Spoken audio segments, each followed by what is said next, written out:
et bienvenue dans cette deuxième émission de CCC Cinéma Court Carolo. Au programme, rencontre avec deux réalisateurs bien différents et on commence avec le court-métrage nommé Pur du très jeune réalisateur Sami Najib. Tout de suite sur vos écrans.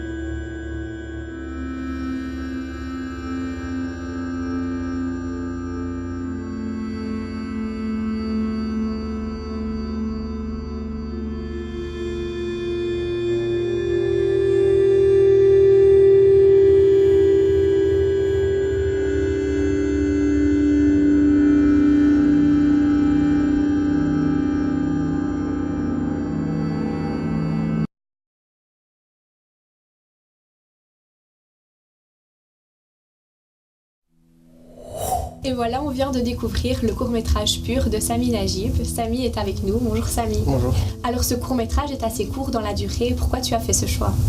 C'était réalisé pour un concours, le Ramdam, dont le thème était dérangeant et la limite était d'1 minute. Donc voilà. J'ai déjà réalisé un autre court-métrage l'année passée, c'est aussi une limite de 1 minute. Tu as cité en faisant ce film que tu ne défendais pas de cause mais des sentiments. Est-ce que tu peux développer un peu ça ? Je pense que c'est dans un couple, à la base, c'est l'émotion qui prédomine. Je pense pas qu'une affaire de sexe soit très importante. Je cherche pas à défendre la cause homosexuelle ou autre. Je pense que l'émotion prime et c'est tout ce qui compte dans un couple. On pourrait croire que ce film est un peu simpliste, mais est-ce que justement c'est pas fait pour laisser libre cours à l'imagination ? Oui, on me le dit souvent et c'est ce que j'aime, c'est justement laisser libre cours au spectateur de faire sa propre réflexion par rapport au film. Et c'est pour ça que je compte beaucoup sur les visuels. Je m'inspire beaucoup de David Lynch ou d'un acteur, réalisateur Vincent Gallo. J'aime beaucoup le visuel qui montre les sentiments. Au niveau son, on peut percevoir une musique qui donne en intensité. Pourquoi tu as fait ce choix de musique ? Est-ce que ça a été long de trouver le morceau ? Non, ça me prend assez vite pour le choisir. C'est-à-dire que dès les premiers instants, je sais si la musique collera ou ne collera pas à l'émotion du film. Donc généralement ça va très très vite. D'accord, merci et bonne chance à toi pour la suite. Merci.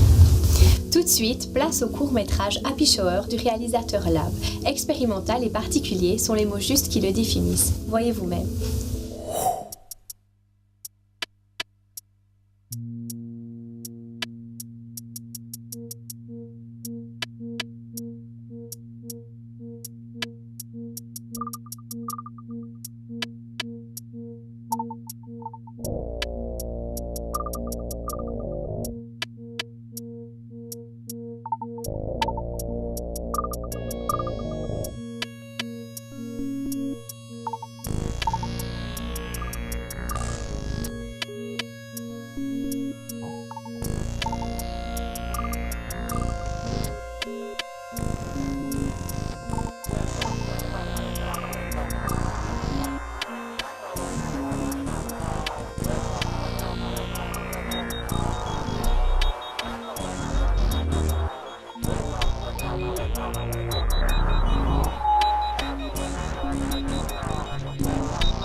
C'était Happy Shower, le court-métrage de Lab. Bonjour. Bonjour. Alors moi je me demandais, est-ce que c'est la bande-son qui a été réalisée pour le court-métrage ou est-ce que c'est plutôt l'inverse? En fait, la bande-son a été travaillée pendant plusieurs mois par Stéphane Scandella autour de Pression à froid et j'ai voulu donner un visuel pour chaque titre de la bande-son. Donc la bande-son est disponible sur YouTube et le but c'était que chaque titre ait son propre visuel qui s'inspire ou non du film. Ce court-métrage fait donc l'objet d'un autre court-métrage. Est-ce que tu peux expliquer un peu le projet? En fait, Happy Shower, c'est un peu comme une vidéo. C'est une des 4 vidéos qui font partie de la bande-son du film. Donc, Pression à froid à 4 titres durant ces 27 minutes. Et chaque titre de la bande-son est exploité sous forme de vidéo sous YouTube. En fait, c'était une nécessité pour mettre en avant le travail du gars qui a composé la bande-son, de Stéphane Scandella, pour un peu lui rendre hommage et mettre en avant son travail et pas uniquement les images de Pression à froid. Les images sont tournées à reculons. Qu'est-ce que ça représentait? C'était un peu pour représenter l'état d'esprit du personnage, un petit peu son monde. J'ai voulu aussi retransparaître ça dans la bande-son, dans les vidéos de la bande-son. Et pourquoi ce choix des images en noir et blanc? Pour un côté esthétique, pour un coup de cœur de ma part, pour un tas de choses en fait. Un projet à l'avenir? Oui, le second court-métrage est en route, l'écriture est bientôt finalisée. La différence avec le deuxième court-métrage, c'est que je vais chercher un financement, une production pour sa réalisation. Alors tu es Carolo, est-ce que faire un court-métrage à Charleroi c'est facile?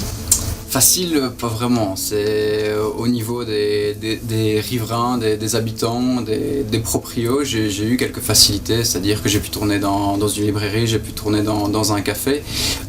Au niveau de la ville, j'ai pas vraiment été soutenu. J'ai été aiguillé sans être aiguillé, mais c'est vraiment la population Carolo qui m'a permis de faire en grande partie ce film et on était quand même une petite vingtaine à travailler sur le film, mine de rien. Est-ce que tu as une petite anecdote du tournage? Alors, le premier jour de tournage, c'était quand même assez chouette. C'était chez Valérie qui avait son commerce, donc le commerce de proximité qu'on peut voir dans le cours.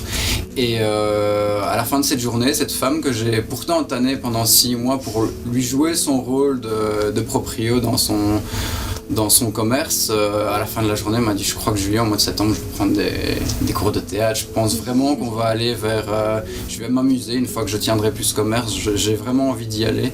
Et c'est dingue comme en peu de temps, sur si peu de jours de tournage, on peut se rendre compte que y a peut-être quelques personnes qui ont eu envie de poursuivre après ce cours et certaines s'y sont mises. Bien, merci à toi et bonne chance pour la suite. Tout de suite, c'est notre caméra Carolo Capture qui nous parle cette fois-ci du Kino Cabaret Carolo, un festival de court-métrage. Cet événement mêle Carolo, jeunes comme vieux, le tout pour réaliser un film en quelques jours. Leur dicton, faire bien avec peu, mais le faire maintenant. Voyez par vous-même. Le Kino Cabaret, c'est un réseau de cinéphiles qui existe depuis 17 ans. Il est né à Montréal, au Québec, en 1999, par 2 réalisateurs, Christian et Laurence et Jéricho Jeudi. Le Kino Cabaret, en fait, c'est se créer soi-même son propre film dans une structure, une émulation artistique qui prête des matériaux pour pouvoir en une semaine, voire 48 heures, créer son propre film. À Charleroi, c'est la 2e édition cette année, et il existe depuis 1 an. Et cette année, on le fera au Théâtre Poche. C'est Bernard Soin, le directeur du théâtre, nous accueille cette année du 27 août au 3 septembre. L'idée d'accepter Kino Cabaret, c'est d'une part pour en avoir entendu parler favorablement, comme une expérience assez nouvelle. Plus ça fait partie évidemment du cadre de Divertissem, donc dans le cadre de l'été d'hiver. C'est une semaine du 27 août au 3 septembre. Et cette année, il y aura des défis, alors avec des thèmes, 5 thèmes. Vu que l'année dernière, ils se sont tous rués vers, l'hôtel de police. On s'est dit, cette année, on va faire différemment, on va les envoyer expressément dans des lieux avec des défis bien particuliers pour que vraiment tous les partenaires soient représentés et pas juste l'hôtel de police, même si c'est agréable d'être dans une tour avec des cachots, etc. Ils vont aller à Jamiou quoi maintenant. À Jamiou, tout à fait. Il y a aussi le parrain. Enfin, il y a un meeting connect qui va se faire. Alors là, on ne sait pas encore. Il y a des noms connus, mais on ne va pas encore les dévoiler parce qu'on ne sait. Il n'y a pas encore confirmation, donc on attend encore. Et il y a aussi Télésample, ça c'est une grande nouvelle. Télésample qui est partenaire, donc qui va diffuser les films qui vont être créés durant la semaine.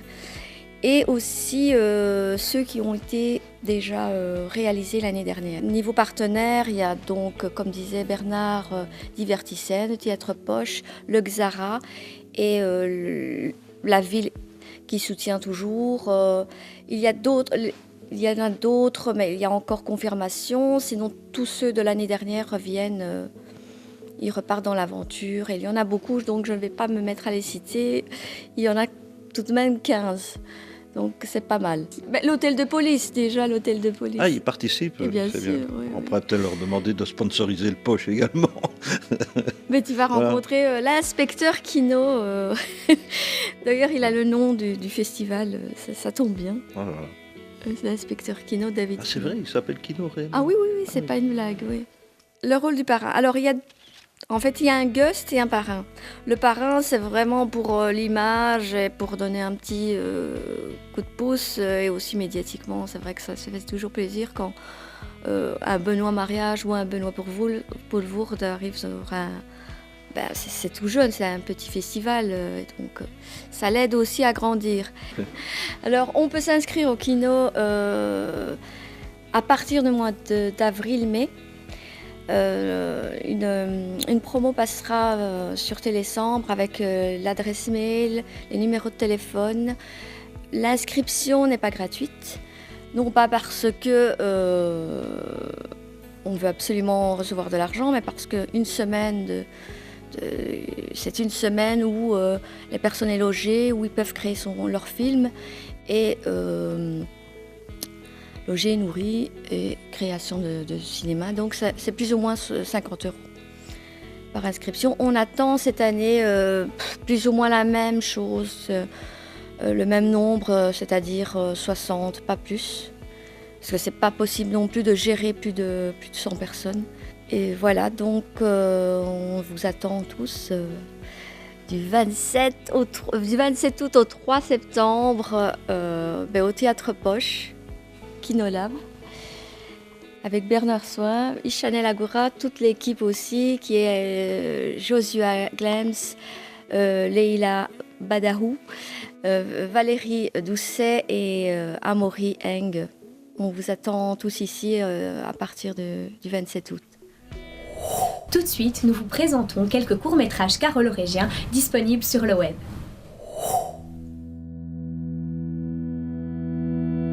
Voltaggio Solitario.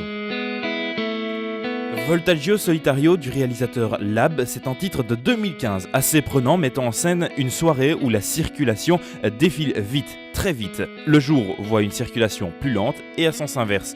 Comme pour beaucoup, les soirées sont souvent très courtes. Lab, le réalisateur, souhaitait mettre en avant un espace-temps remodelé, une façon d'interpeller mais aussi de voir nos routes d'un autre œil.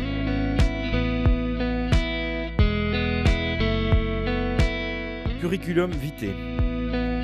Curriculum vitae, c'est un homme qui se demande de quelle façon peut-on être heureux dans nos sociétés modernes.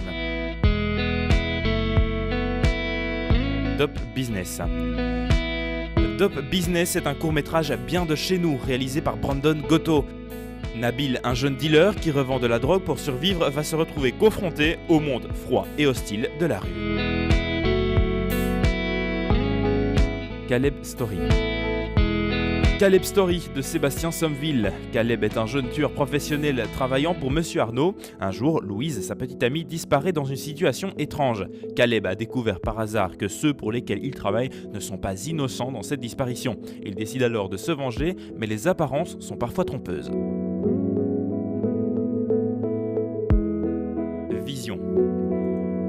Vision de Sami Najib est la vengeance d'un jeune garçon qui tire dans l'air et assassine un camarade. Celui-ci est étendu mort à terre. Le jeune est alors partagé entre satisfaction et regret et il décide de s'en aller. Mais le court-métrage fait place au retournement de situation qui pose la fondamentale question: et si c'était celui qui avait décidé de se venger qui serait tué ?